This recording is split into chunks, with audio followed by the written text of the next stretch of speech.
Okay, this message is just for those who are tuning in online. So if you are tuning in online, one of our remote campus partners, then we will be starting in about 5 to 10 minutes on Berkeley time. So just hold on, and once everybody fills in, we'll start the programming. Thank you.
Hey guys, I think we're going to start in about 1 to 2 minutes, so grab some food, come on in. Welcome, welcome, welcome. Thank you so much for joining us on a Sunday afternoon/evening.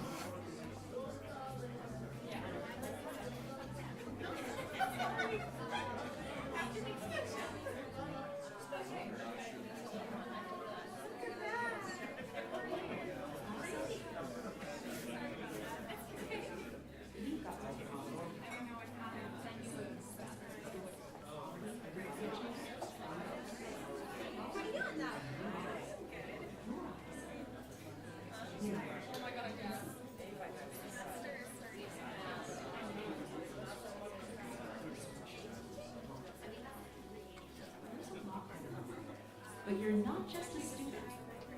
You're a visionary, an entrepreneur, a designer, an innovator, a connector, a builder. We know you've got what it takes. Energy, truth, insights. imagination and ideas. And your idea, it's there, and it's maddening, isn't it?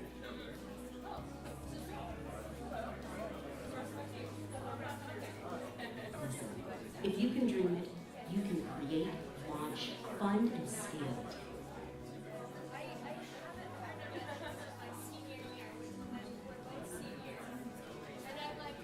At Big Ideas, more than 6,000 students have launched over 450 innovations in 50 countries. So you bring an idea, and we'll bring the structure, mentorship, networks, funding, and validation to get you going. No idea is too small. Let's figure this out together. What's your big idea?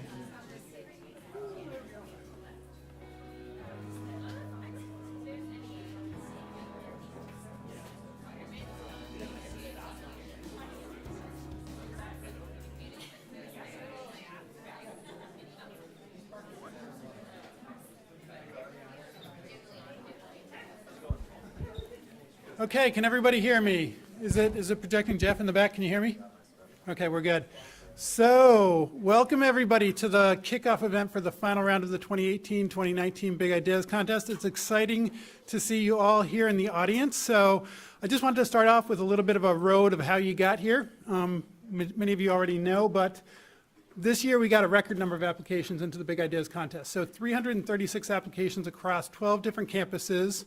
Over 1,000 students represented across all those teams, 85 different majors represented across those 1,000 students, and we now have 50 teams that have made it to the final round. So obviously that first round, which focused on creativity and innovation, you guys excelled in. The judges loved your proposals. It got you into the top 20% of all the proposals that we read this year. So first I wanted to start off by you all giving yourselves a huge hand for getting this far into the final round. So congrats.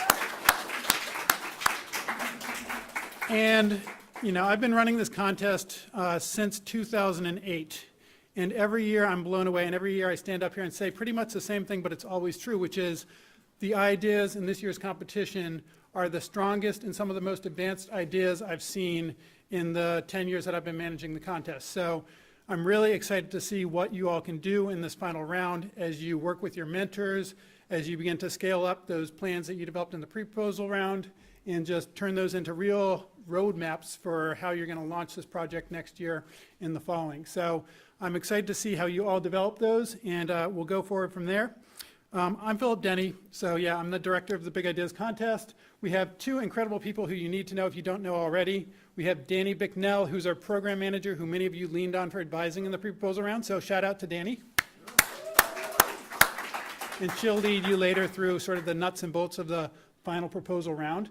And then we have Francis Gonzalez, our mentor matching guru, who paired you all with incredible mentors this year. And so thank you, Francis. And then if I can just get a show of hands of mentors in the room. Wow, that's a record number of mentors to attend this kickoff event, so thank you very much. We couldn't do this without you. We'll talk about practices for making those mentorships really effective later on. Francis will walk you through that, but thank you very much to all the mentors. This is a collaborative effort, and we really appreciate your support.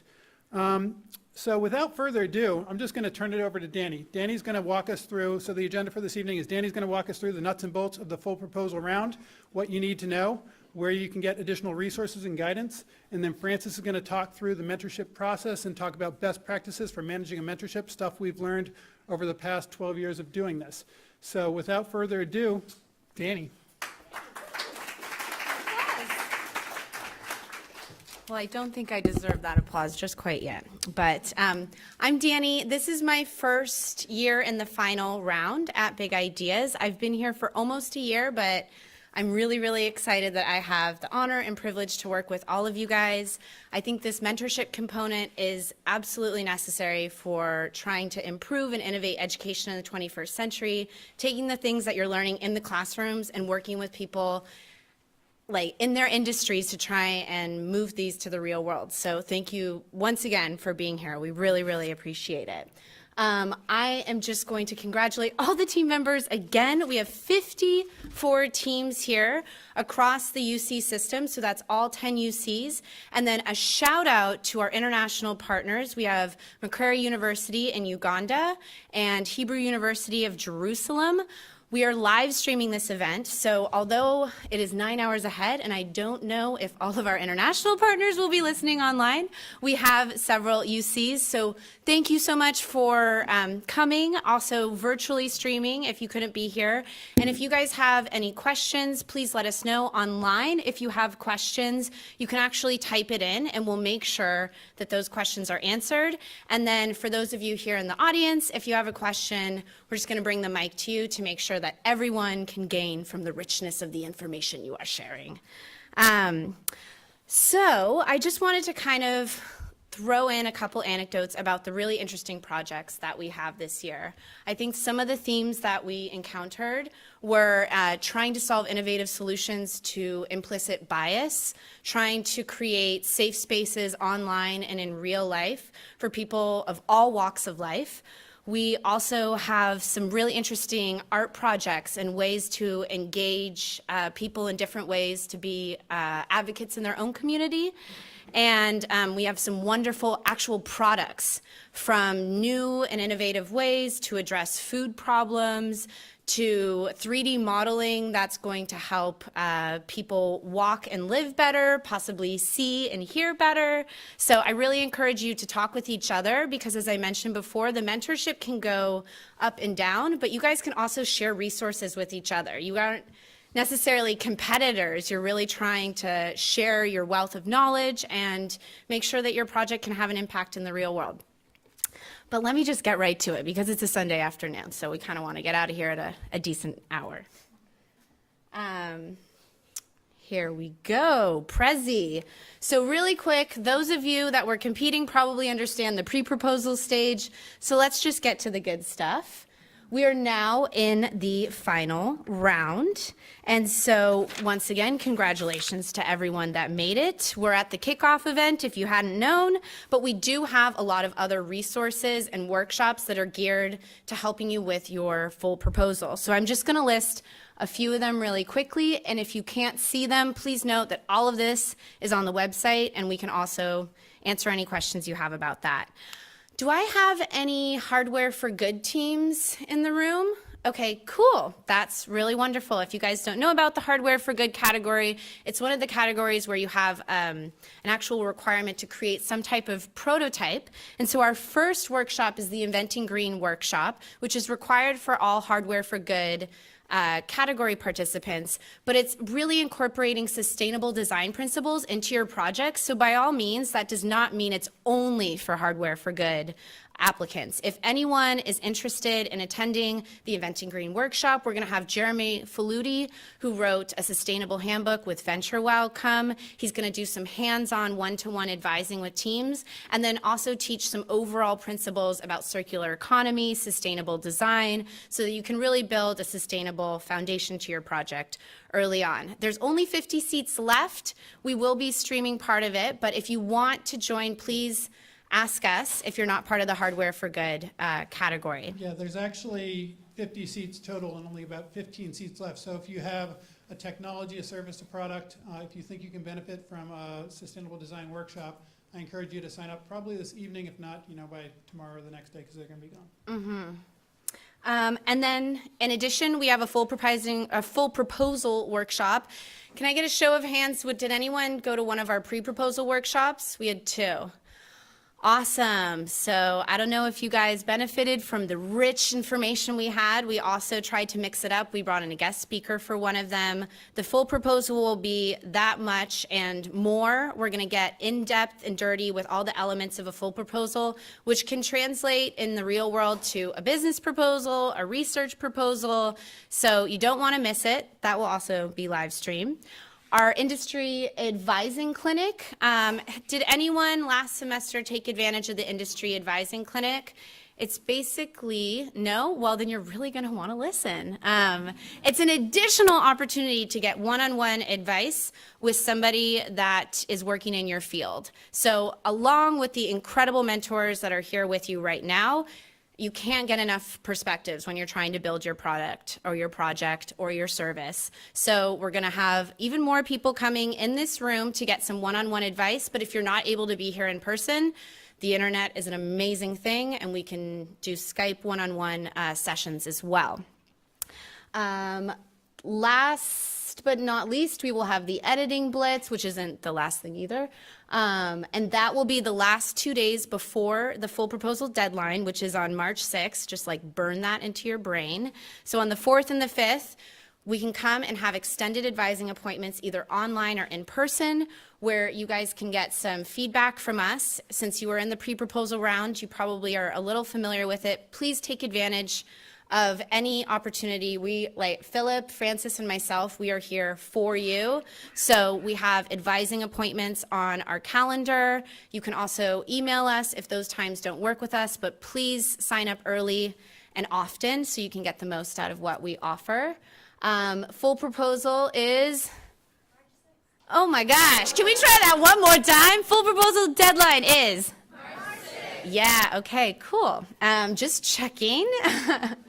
So after that, we are going to actually have a legal entity workshop. So from March 6th to about mid-April, we're going to have the judging period.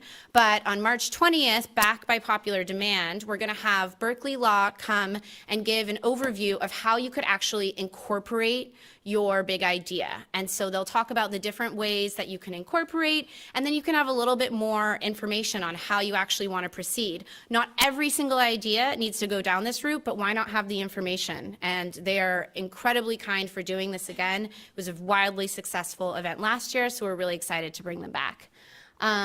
Now for Oh, so now you can actually see it a little bit better. And then that little yellow line underneath there, that means just advising hours are open, and you might get some emails from us because we really like to play matchmaker with finding the best resources for your projects. So you might see an email coming from any of us saying, hey, we'd really think you should get in touch with this person, or have you heard of this conference or this funding opportunity? So just know that we are not going to be strangers, and we don't want you to be strangers either. And another great reason that we hold those advising hours is so you can really augment the expertise you have through your mentor. So use your mentor for the qualifications, for the skills they have. If you're looking for skills outside of those, come to us, because we do have a pool. We have 1,200 judges and mentors who have participated in big ideas in the past, who we can go through that sort of Rolodex with you and begin to identify somebody who can help you in other areas that you need. So use those advising hours for that, as well as just feedback on your final round plan. And then, Philip, there's a new component to the March 6th deadline, and that is the application video. I don't know if you want to mention that a little bit. We'll talk about that, I think, in a little bit. But okay. So we're throwing a little bit of curveball at you this year. In the past, we've asked for a 10-page written proposal. We've scaled that back to 8 pages. But as part of this year's final round, we want you to put together a 2-minute video. With that 2-minute video, we're doing it in sort of the Y Combinator style, which means no production quality, no music, no like special effects. We want to hear directly from you. So this is the innovator straight to camera, talking about their proposal, conveying their passion, talking about their idea. So we have more information on our website, but that's sort of the curveball we're going to throw at you in the final round this year. It's just a 2-minute video. Actually, I think it's 90 seconds. 90 seconds. 90-second video, just directly you talking into your iPhone to us about your project. Yes, thank you. And then we have the award stage of the program. So during the full proposal judging period, we will still be available if you guys have any questions or still want some advising. The notification of awards will be around mid-April, as I mentioned. And then we have our grand prize pitch day on the 24th. All of the events are going to be in here unless otherwise specified. And the way grand prize pitch day works is that we will look at the judges' scores. We will invite 10 to 14 teams to come and audition for pitch day, and then pick 6 to 8 to actually participate in the grand prize pitch day itself. So not every team will be invited to pitch. We can't have 54 teams pitch in a single day, but we will have 6 to 8 teams identified and participating in that grand prize pitch. yeah, and these teams can have projects internationally. So we've had our international partners. actually compete. And then just to give you guys a quick sense, we have 54 projects that are operating in the United States and in 11 separate countries. And so that is just another way that you can really show how your project can make an impact in the real world, and then get some additional feedback from people that want to help make that happen. So we've been talking about this full proposal, but I'm just going to quickly go over it. You see some gaps in there. Don't worry, they're going to get filled in. But for the teams, you might see these 4 different elements because these were the elements that you needed to get to where you are today. So we have the problem statement, existing solutions, which was known as the competitive landscape analysis, proposed innovation, and your team bio. But in addition, for your full proposal, you will have 3 additional elements. So just to really quickly go over, the problem statement is obviously what problem are you trying to solve? Now, this isn't just a copy and paste situation. The judges did give you individualized feedback on your project, so incorporate that into this new problem statement you have. Obviously, many hands make light work in the sense that they give you a broader perspective and how your problem is how your solution could shape your problem. The existing solutions. So everyone has competitors, and that's a great thing. These competitors can be collaborators, they can be partners, or it's just a way to get inspired. But if you understand your competitive landscape analysis, you understand what's out there and the existing solutions, that will once again better inform your project and the judges.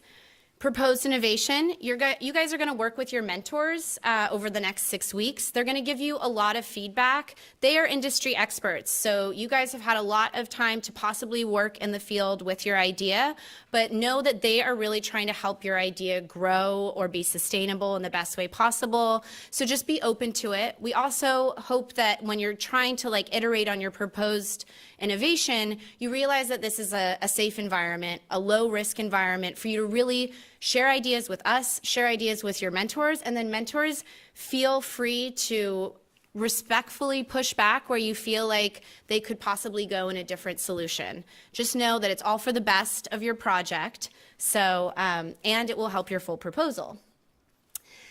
Now, the new elements that we have are the implementation plan. So once again, as Philip mentioned, these are early stage ideas. They come in all shapes and sizes, but what would the first year of your project look like?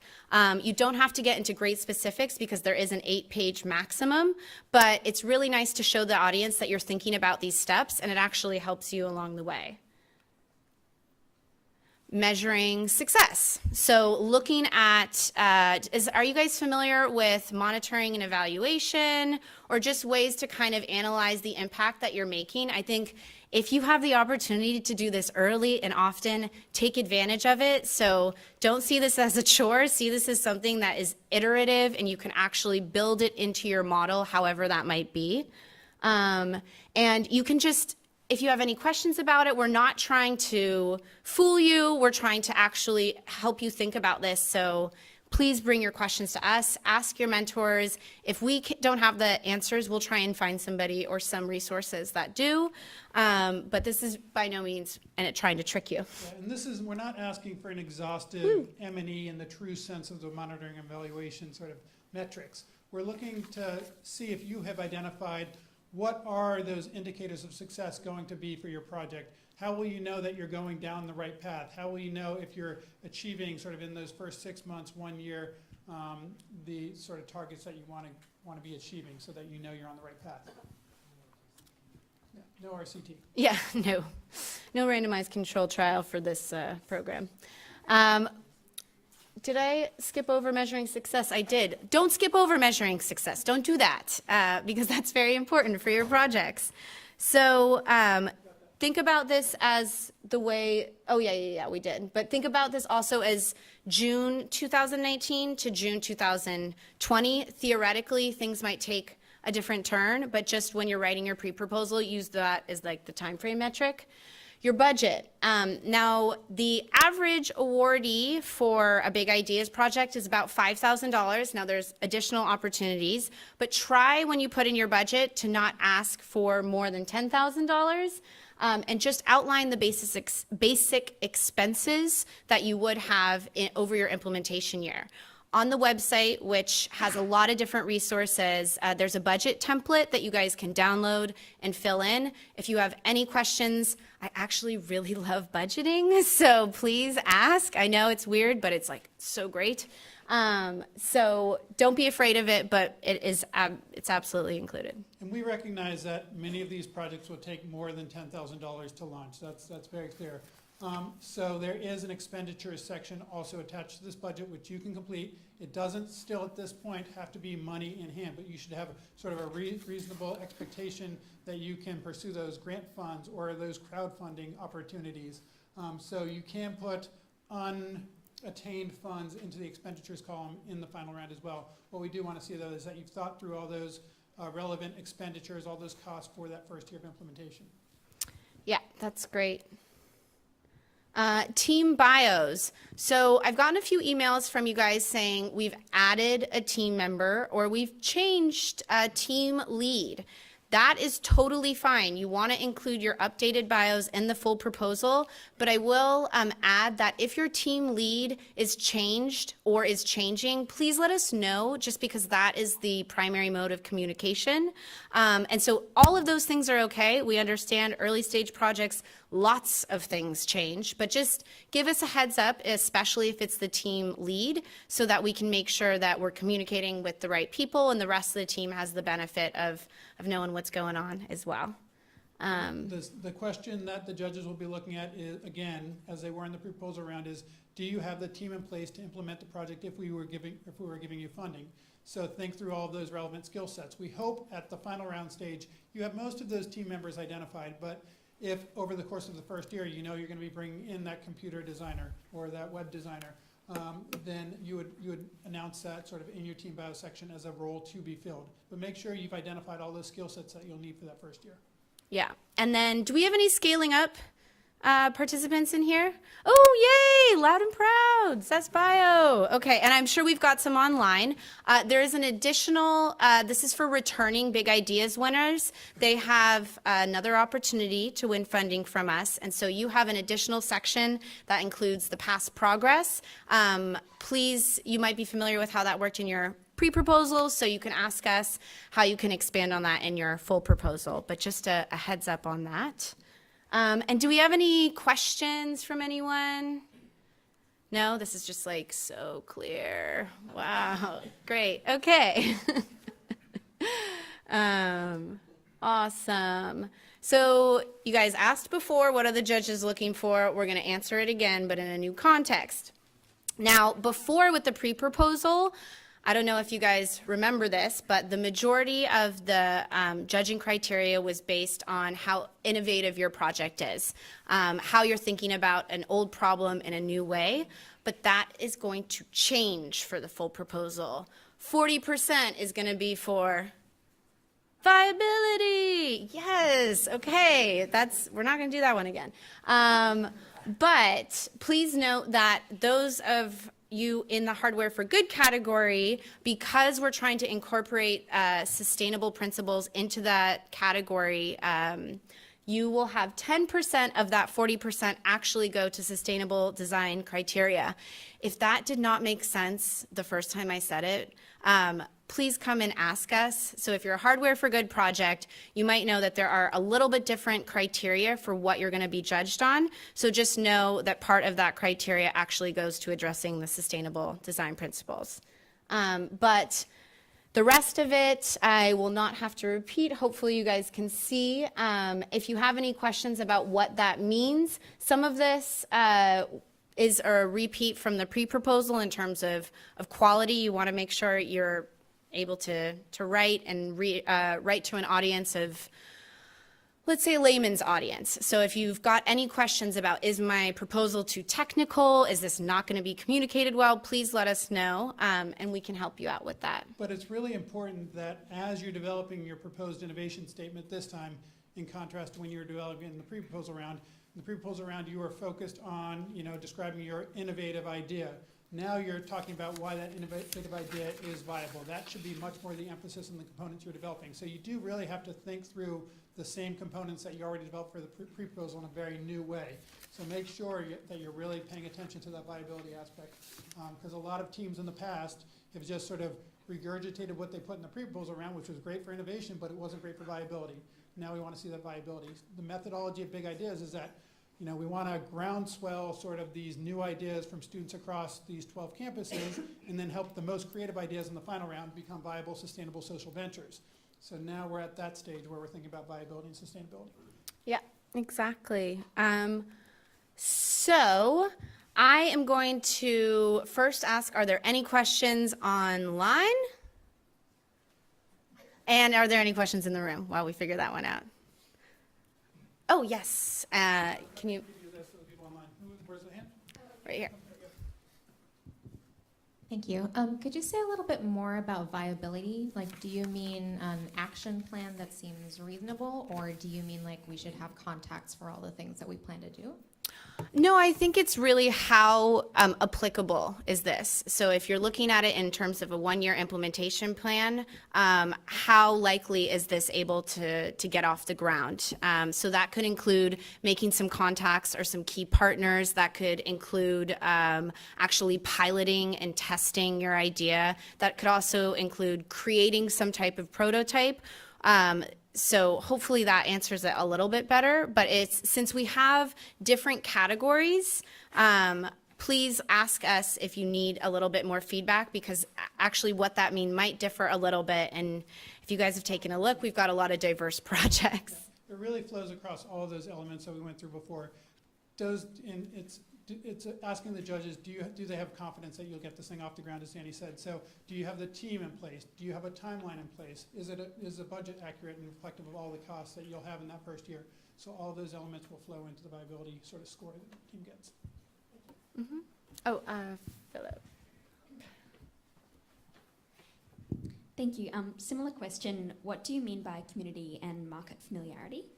That's great. So in terms of understanding the competitors or the other people that are in your field that are actually doing what you're doing, but maybe they're not addressing the gap that you're addressing.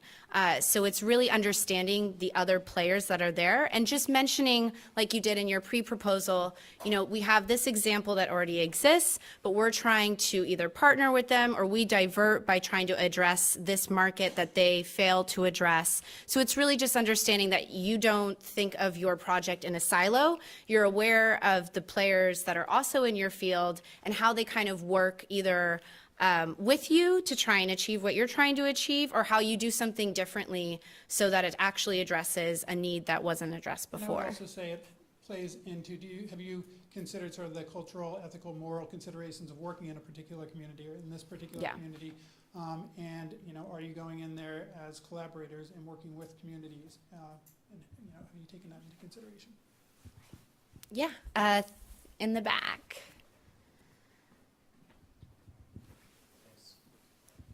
So, so about the YC style straight to camera video, if you have a film-based project and you were gonna submit a sample of the film to communicate the 40% viability criteria, can you do that still, or do you frown upon that?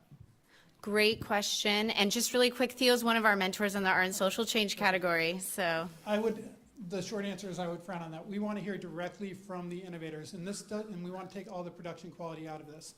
We want it to be a message from you to the judges, not to us, but to the judges. So I would say probably if it's a high production video that you filmed for a particular project, no, we want to hear directly from you, and it should be very basic.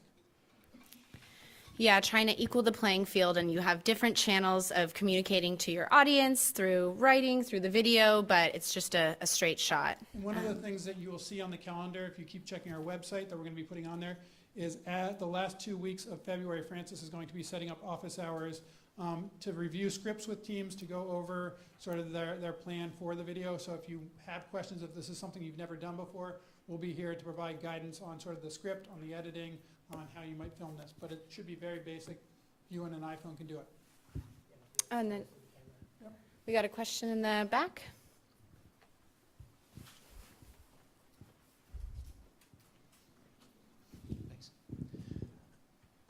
You mentioned incorporation as one possible route of pursuing the project further. What other possible routes are there as well? Well, depending on your project, certain projects want to go more of the research route, and so they want to look at ways to get funding for research, which I think works much differently than you're trying to incorporate as either a business, nonprofit, B Corp. There's a lot of different ways that you could look at it. So without knowing too many details about your project in specific, we've seen Big Ideas projects become decals, which is like a student-led seminar. So it's a course where they're actually teaching. We've found other projects want to actually incorporate as a B Corp or as an LLC and try and take their product or service into the real world, whereas others want to accomplish something, but they want to work in the academia space. So there's a lot of different options in terms of incorporation. I wouldn't hold it just to the business sense, if that answers your question. So, yeah, in Big Ideas, any is the answer to that. I think your project can have any sort of formation, organizational design that you want it to have. What the legal entity workshop will help you think through is the differences between the various models and how you can begin to think through your project in those contexts. Should it be a B Corp? Should it be a nonprofit? Should it be a hybrid? And if it's too early stage, it's just great information to have now so that when you are thinking about this stuff down the road, you've already had some experts kind of explain the nuts and bolts. So any other questions before I give it away to Francis Gonzalez? He's our mentor network manager. You guys have been in touch with him, and he's going to kind of go over some of the nuts and bolts of the mentorship. So give it away.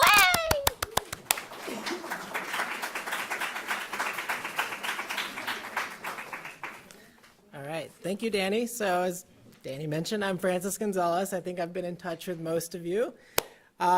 This is my second time going through the Big Ideas contest, and this is actually one of my favorite parts of the contest. So in the pre-proposal round, we're having these info sessions. We have some teams coming in, some familiar faces, others that will end up submitting a proposal, and we've never heard of you before, but you do really well.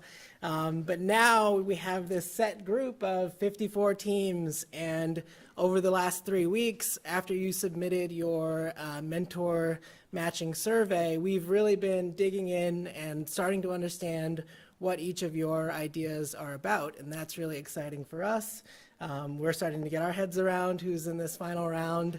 And then we've taken that information and we've gone through and done an extensive search for what we think are amazing mentors that we've found. So our mentors are coming from lots of different corners.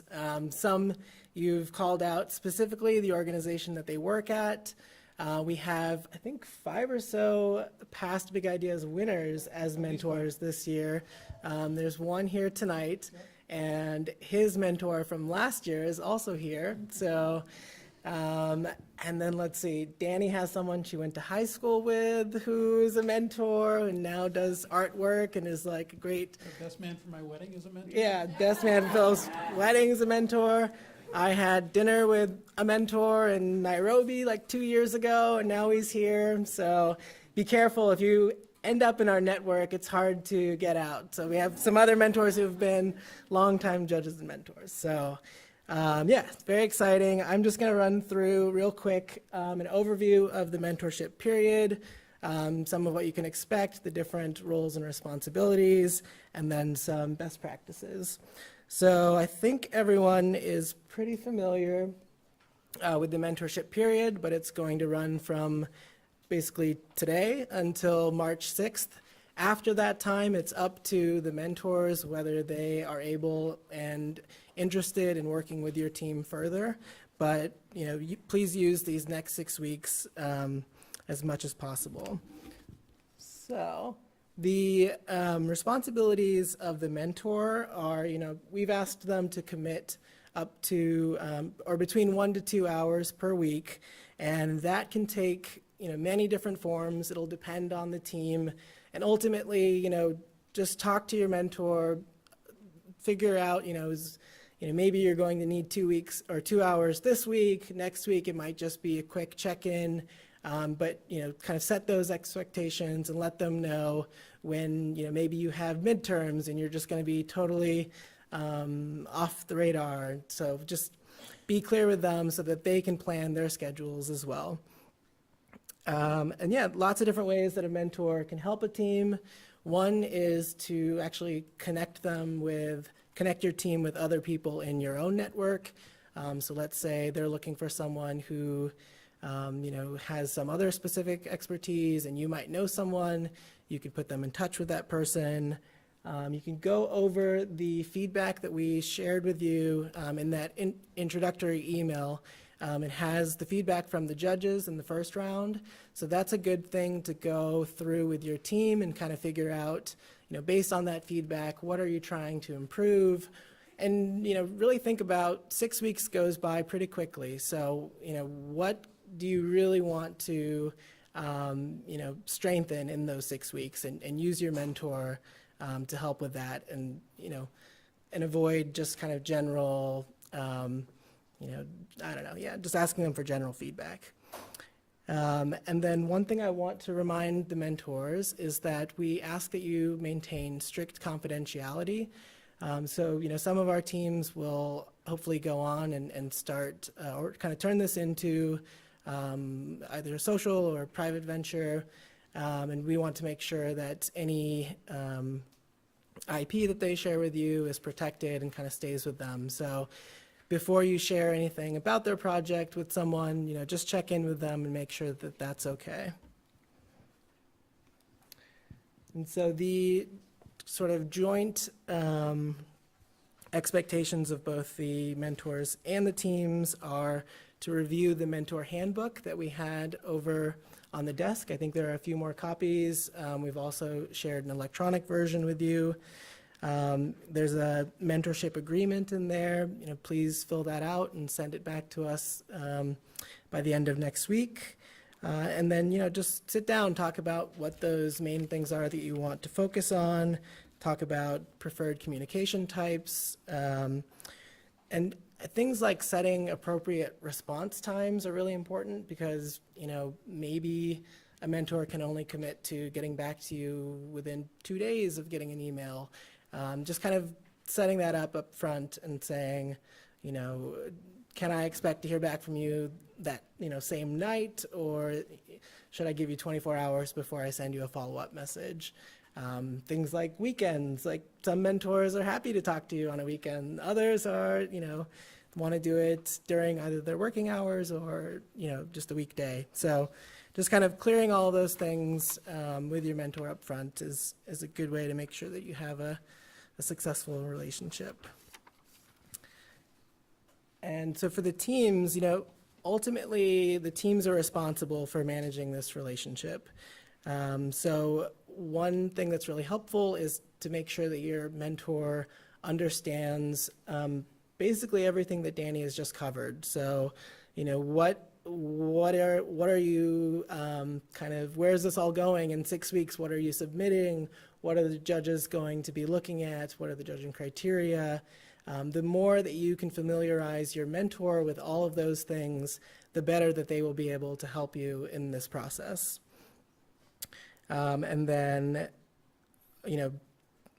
teams should also be proactive about initiating meeting topics. So if you set up a call with your mentor, come prepared with the things you want to discuss, and just really use their time wisely.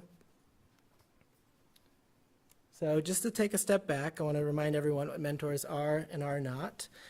So the mentors are all experienced in specific areas. They bring specific expertise, but they, are not necessarily team members. So they're not responsible for generating ideas. I'm jumping into what they're not. What they are is a great resource. They have connections, feedback, all of these things, but they're also busy professionals. So as I've said, please respect their time. They are not team members and should not be expected to do research for you, write any of the proposal. They're really here to guide you. I just want to emphasize they're busy professionals volunteering their time. So that sort of works both ways. We want you to make sure that you're utilizing their time as much as they have to give you. Those 1 to 2 hours is what they've committed to. But every year we have teams that are undercommitted to their mentors, who don't follow up, who don't send those emails, who don't establish that regular contact, and who are not proactive. And last year we lost 2 or 3 really great mentors, people who have been in our network for several years because the team they had was undercommitted. So make sure at the outset of this mentorship that you're committed to being proactive, to donate, to giving 2 hours of your time, and to receiving that exchange from the mentor. Otherwise, contact us up front, because we don't want to string a mentor along. They're busy professionals. They have other things to be doing rather than trying to follow up with you on email. So please, please, please be very attentive to their times and be proactive. Yep. And then just a reminder that mentors are not the only source of expertise, so we encourage you to be connecting with your professors, connecting with other industry experts, and hopefully your mentor can introduce you to other people, but just get your idea out there in front of as many people as possible.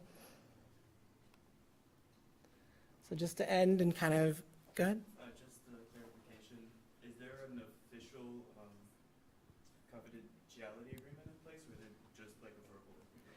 So we do have in the mentor handbook, there's, and in the mentor agreement, there's a line about respecting the confidentiality of the team and not sharing anything from, or any parts of their idea without their consent. And that is part of what the mentor and what you will sign. So it's, We do require that the team and the mentor both sign the mentor matching agreement. I think it's due back to us. This Friday, February 1st. 1st. Yep. So make sure you all do that, and make sure you have those sort of confidentiality clauses signed away. And really quickly, there was a question online, can you sign the agreement electronically, or do you have to print it and then sign it? However you can sign it, you can just sign Yeah. it. But if your mentor is signing it, don't have the team send it. At least if you have the mentor sign it as electronically as well, have their email and make sure they're CC'd on that communication so we have that record. Yep. Okay. So yeah, just to reiterate, teams should really take initiative. At the end of the day, this mentorship will be what you make of it. Set clear goals for the mentorship period, establish regular meeting times when possible, talk about the contest rules and criteria with your mentor, prepare for each meeting, and leverage your mentor's expertise. And the last tips are really for the mentors in the room. The first is to be honest with your team, push them, ask tough questions, challenge their assumptions. The judges in the final round are can be pretty harsh. So if you're really pushing them at this stage, and Jill is nodding her head, if you're pushing them at this stage, it's only going to make their idea stronger and increase their chances of success. And then the last thing is to really just ensure that the ownership of this project stays with the team. So we're so grateful that you've committed some of your time, but we want to make sure that this is still a student-led and student-initiated idea. So actually, before I go into any of the resources, I know we have several mentors here tonight. I just wanted to see, these are pretty straightforward tips, but are there any mentors who want to share anything that they've learned in past times that they've mentored people, or any teams who have been mentored in the past and want to talk about what's made that successful or not successful, if there's something others can learn from?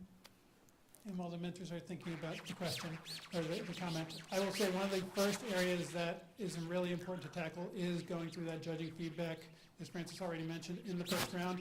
One of the questions we always get from teams going into the final round is that a lot of the feedback you get in the first round can be conflicting. Judges have different opinions, they're human. And so really going through and trying to find those sort of constant themes across all of the 8 or 10 reviews that you got on your project and beginning to decipher that with your mentor, that's a great starting point for getting the mentorship off the ground. Okay. We'll keep going. No mentors want to jump in? Okay, all right. So yeah, these are just a couple resources. These are on our website. might be familiar with some of these. You might know others. We're not going to go over these in detail right now. And I mean, just to remind you, you're paired with your mentor, but our team is here. We're going to continue to have our advising sessions, which Danny is actually going to show you in a second. But we are here as resources from now until the end of the contest and beyond. But there's our contact information. And I think with that, yeah, Danny, are you going to run through the? I'm going to do one thing. Yeah. Okay. So I just want to make sure that everybody, give you that? Yeah. I just want to make sure everybody knows where to find the applicable information on the website, because everything we've done up here tonight is on our website. So you should all be familiar with our Big Ideas Contest.org website. So, homepage, but if you go under the Resources tab, the Compete tab, and Rules and Requirements. On this page, you'll find all the information that we just went through, the eligibility rules, all the full proposal application requirements, including sort of the application video model that we're using this year and what you have to do to fulfill that requirement. Below that is the written proposal and all the information that you need to have on the written proposal as well there. So problem statement, existing solutions, proposed innovation, all the various sections. So that's number one. Number two is under the judging criteria. So this is the weight of everything in your final proposal. So all the information you need to know about how judges will reflect on your proposal and what you should be thinking through in each particular section, so you can put the appropriate weight in each section. So you should know about this one, advising appointments. So if you want to schedule an appointment with myself, with Danny, with Francis, go to under resources to advising, and you can just click on that. It takes you to a Google Calendar, and you'll see all of our appointments. You can sign up to meet with us one-on-one. We'll pick through your proposal. We'll go through certain elements. We'll connect you with folks you need to be connected to sort of augment your mentor's expertise. And those can be remote as well. And those can be remote as well. Everything we do is online. And then we will constantly be updating workshops and events as we add things to the schedule for the semester.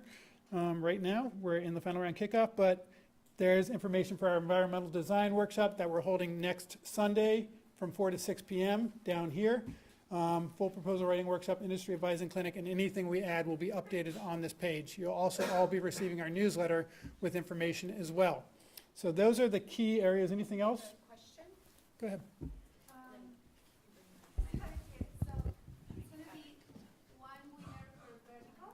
Oh, great question. One final winner, or we also have like a first, second, third place? There will How be does it work? multiple winners in each category, and in the categories that have more applications, we will have more winners probably. So there's at least 3, typically up to 5 or 6 winners in each category. In each category? Yeah. Okay. And another question is, so here I saw that we also have like a People's Choice video contest? That should have been deleted. So, It's not anymore? so Oh, we okay. used to have a People's Choice video contest, but now we're doing the application video as part of the final round. So we Okay. won't be doing the People's Choice video contest this year. Great question. So I the didn't know that video was will be still on there. evaluated only by the judges? Yes, Okay. yes. Kara.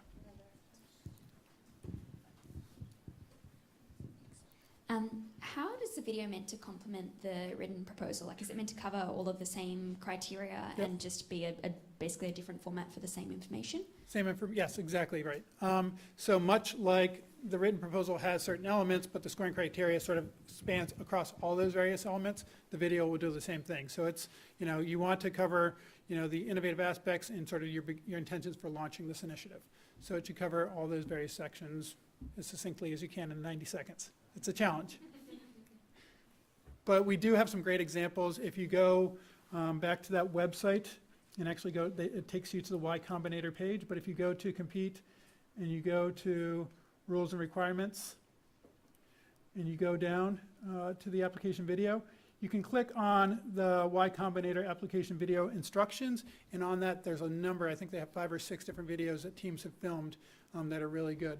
And you'll see it's very basic, it's very just, what is the idea, and convey your passion. Any other questions before we sign off? I think that's it, right? We got one more question back there.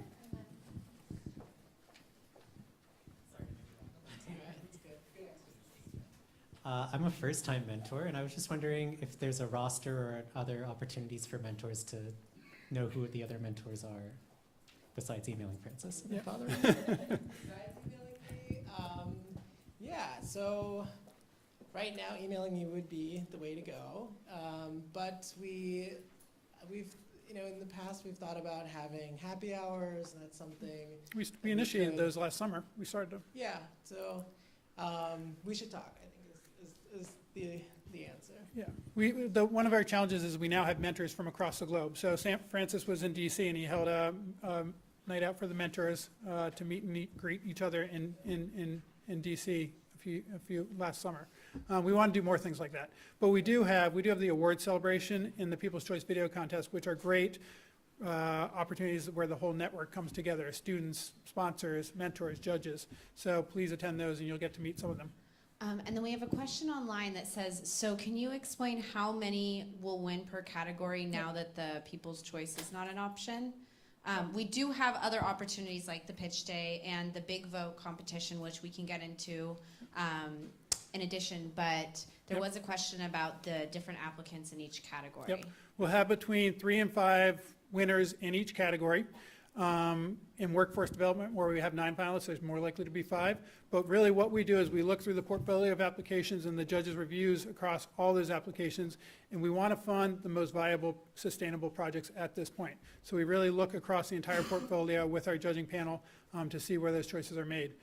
So there's no concrete number for each category, but typically between 3 and 5 in each category is the answer to that. I will also add, we do have a LinkedIn group that if you haven't joined, you should join. For the mentors. Yes. Yes. And just lastly, to round out the question online, so we try and make the program iterative each year based on the feedback from mentors and judges. So some things do change from semester to semester. We really want to make sure that that feedback's taken in and we're giving you guys the resources you need. So the question was, why has People's Choice been eliminated? And it's because we're trying to divert those resources into other areas. But please bring us your feedback about how you want this program to best suit you so you can help future generations as well. Yep. Cara, did you have one more? Cara had one more. One sec. Are there any conditions on how the prize money is used? Great question. We didn't answer that. That's a good question. So Big Ideas awards are considered student prizes for the development of the idea. They're not grants. They're not tied to benchmarks and implementation plans for this one-year time frame that we're talking about. You're getting the award for having developed a really cool, innovative, sustainable idea over the past 8 months. So really that money is very flexible. So when you begin to implement your project, you can flex that money however you want. We As long will. as it's legal. Yeah, as long as that's a good question. No funding, any. Great point. We do, the only requirements we have when we award the funding is as part of the award letter, we ask that we can check in with you at a 6-month and 12-month intervals, just so we can see if the project is still going on, to see where it's gone, see how much additional funding you may have raised to track your progress, because we want to know both about the student innovators coming out of Big Ideas and where they go on to. Maybe it's not with that particular project, but maybe it's in some other entrepreneurship field, but we also want to see where your innovations go as well. So we will check in with you, but flexible funding. Yep. Any other questions? One more. Or we can have as many. We can be here all night. I don't mind. Okay, so really briefly about the Y Combinator video, I have 2 questions. The first is, when you say no effects, can we edit it? Oh, of course, yeah. Okay, so there can be editing. We just don't want sound and lightning and fire, yeah. Okay, so we can have like different people say different things. By and all cut means, between yeah, that. you can cut it, you can cut it up. It should be sort of a direct, straight to camera. Most of the ones that I've seen online that are really effective are just, 2 or 1 person sitting in front of the camera talking. We don't want it to be overly scripted either, Yeah, that was my follow-up question, is what exactly do you mean by script? Yeah, it's an elevator pitch much more than anything else. An overly scripted speech when you see it. It's much more, we want to hear directly from you about your project. We want it to be much more of an elevator pitch and not, high production quality. Okay. Yeah. As if you met someone out at a bar and you're like, this is what I do. I definitely encourage everybody to go online to the link to the Y Combinator model, watch some of those videos, and you'll get a really good sense of what we're looking for. Okay. If that's it, then I will just say good luck to everybody over the next 6 weeks. If you haven't already been in contact with your mentor, please reach out to them tonight, tomorrow morning at the latest, to get that engagement going. But good luck to everybody. We're excited to get to know you better. Francis has one point to make. Yes, if there are any mentors here tonight who have not connected with their team yet, do you want to just raise your hand? Okay. Okay, so we can start here. Sarah, do you want to just shout out your name and the team you're with? Is Respira here? Respira Labs. Yep, there we go, in the so back you there. guys found each other. Okay. Vikas, go ahead. Okay. Okay. Nexus is Nolan back there. Jill. Wamga, there we go, over here. Okay. Anybody else? There we go. We got Amanda. Patrick. Oh, Sonic Eyewear is here. Patrick. We Illuminate. Did they end up coming? Yeah, they're not here tonight, but we'll put you in make sure we'll get Ben. Arsenic Water Group right here. Arsenic. And And Jeff. Jeff. Is Fractal here? Is Fractal here? Fractal? Fractal, there we go. Okay, there's Jeff. Okay, thank you, everybody. All right, thanks. Please feel free to use any of the space, grab more food. Good luck.